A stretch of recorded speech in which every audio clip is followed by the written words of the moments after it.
আসসালামু আলাইকুম। এখন শুনবেন সংবাদ শিরোনাম। প্রভাবমুক্ত নির্বাচনের জন্য শিক্ষকদের সহযোগিতা চাইলেন তারেক রহমান। ক্ষমতায় গেলে সক্ষমতা অনুযায়ী দাবি পূরণের প্রতিশ্রুতি।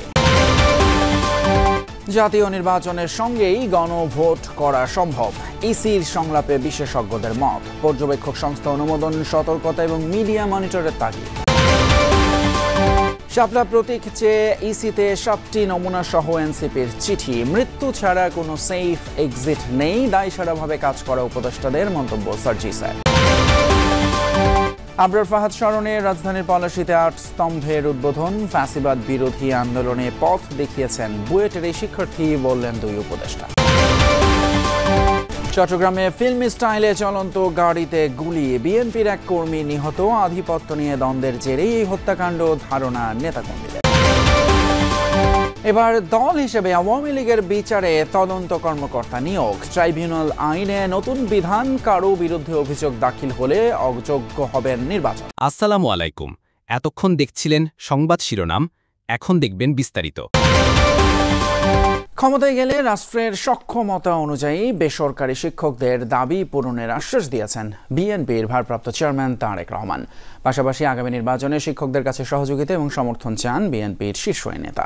এ সময় শিক্ষা খাত সংস্কারে কমিশন করারও প্রতিশ্রুতি দেন তারেক রহমান। অবসরের বয়স 65 নির্ধারণ, শিক্ষক কর্মচারীদের চাকরি জাতীয়করণ সহ 4 দফা দাবিতে রাজধানীর সোহরাওয়ার্দী উদ্যানে এই সমাবেশ করে শিক্ষক কর্মচারী ঐক্যজোট। সারা দেশ থেকে কয়েক হাজার শিক্ষক কর্মচারী যোগ দেন অনুষ্ঠানে। শিক্ষা খাতে বিএনপি সরকারের উন্নয়নের ফিরিস্তি তুলে ধরেন বক্তারা। তিনি প্রাথমিক স্তরে খাদ্যের বিনিময়ে শিক্ষা কর্মসূচি দিয়েছিলেন, তিনি টাকার বিনিময়ে শিক্ষা কর্মসূচি দিয়েছিলেন।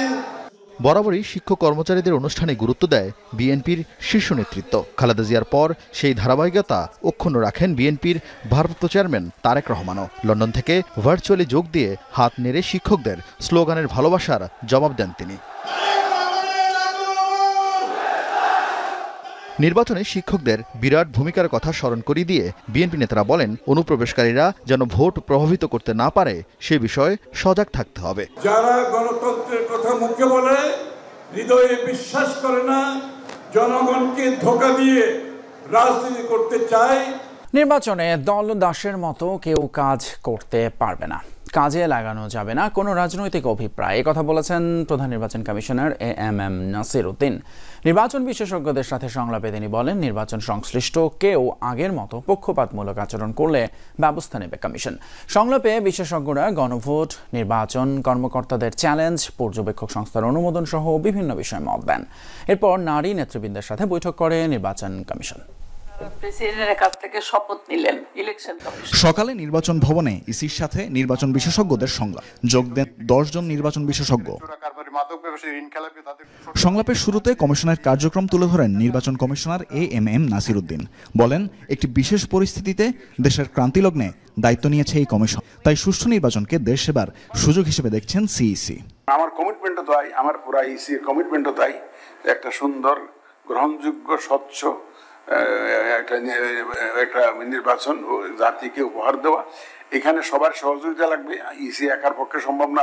নির্বাচন বিশেষজ্ঞরা আলোচনা করেন কমিশনের চ্যালেঞ্জ ও ভূমিকা নিয়ে। জুলাই সনদের গণভোট জাতীয় নির্বাচনের সাথেই করা সম্ভব বলে মত দেন তারা। নির্বাচন পর্যবেক্ষণ সংস্থার অনুমোদনে সতর্ক হওয়ার আহ্বান জানানো হয়। আলোচনায় উঠে আসে মিডিয়া মনিটরিংয়ের প্রসঙ্গও। এদিকে শাপলা প্রতীক চেয়ে ইসিকে ইমেইলে 7টি নমুনা পাঠিয়েছে এনসিপি। বলা হয়েছে এগুলো জাতীয় প্রতীকের সাথে সামঞ্জস্যপূর্ণ নয়। আহ্বায়ক নাহিদ ইসলামের স্বাক্ষরিত সেই চিঠিতে বলা হয়, ইসির বেঁধে দেয়া তালিকা থেকে অন্য কোনো প্রতীক পছন্দ করা এনসিপির জন্য অসম্ভব। তালিকার বাইরেও শাপলার আংশিক ভিন্নতর কোনো নমুনার ব্যাপারে আলোচনার জন্য প্রস্তুত এনসিপি। এবার তারা নমুনার ছবি দিয়ে আবেদনে শাপলা, সাদা শাপলা বা লাল শাপলা প্রতীক চেয়েছে। চিঠিতে এনসিপি জানায়, গণমানুষের সাথে শাপলা প্রতীকের গভীর সংযোগ রয়েছে। শাপলা এনসিপির শুভাকাঙ্ক্ষী, সমর্থক, কর্মী, নেতৃবৃন্দকে দেশের জনগণের সাথে চমৎকার বন্ধনে আবদ্ধ করেছে। দেশবাসীর ভালোবাসা উপেক্ষা করার শক্তি এনসিপির নেই বলে উল্লেখ করা হয় চিঠিতে। শাপলার প্রতীক দিতে আইনি কোনো বাধা নেই বলে 101 জন আইনজীবীর বিবৃতির কথা জানায় এনসিপি। নাহিদ ইসলামের স্বাক্ষর করা সেই চিঠিতে বলা হয়, এনসিপি নিবন্ধন প্রক্রিয়ায় প্রয়োজনের তুলনায় নির্বাচন কমিশন উদ্দেশ্যমূলকভাবে অনেক বিলম্ব করছে। অনাকাঙ্ক্ষিত, আইন বহির্ভূত, বৈষম্যমূলক এবং স্বেচ্ছাচারী আচরণ করছে ইসি। মৃত্যু ছাড়া সেফ এক্সিট বলে কিছু নেই। দায়সারাভাবে কাজ করা উপদেষ্টারা পৃথিবীর যেই প্রান্তেই যান না কেন জনগণের প্রশ্নের মুখোমুখি হতেই হবে তাদের। এমন মন্তব্য করেছেন এনসিপি উত্তরাঞ্চলের মুখ্য সংগঠক সার্জিস আলম। দুপুরে নওগাঁয় এনসিপির জেলা কমিটির সমন্বয় সভায় সার্জিস আরও বলেন, কিছু উপদেষ্টার এই ধরনের মনোভাব নিয়ে কাজ করার বিষয়টি স্পষ্টভাবে পরিলক্ষিত। গণ অভ্যুত্থান পরবর্তী সময়ে যারা এমন চিন্তা করবে তাদের জনগণ মেনে নেবে না বলেও মন্তব্য করেন এনসিপির এই নেতা। বলেন, নির্বাচন কমিশন জাতীয় লীগ নামে একটি দলকে নিবন্ধন দিতে উঠে পড়ে লেগেছে। তবে যে কোনো দলকে নিবন্ধিত করতে আগের ক্রাইটেরিয়া মানলেই হবে না, সবকিছু যাচাই বাছাই করারও আহ্বান জানান সার্জিস আলম।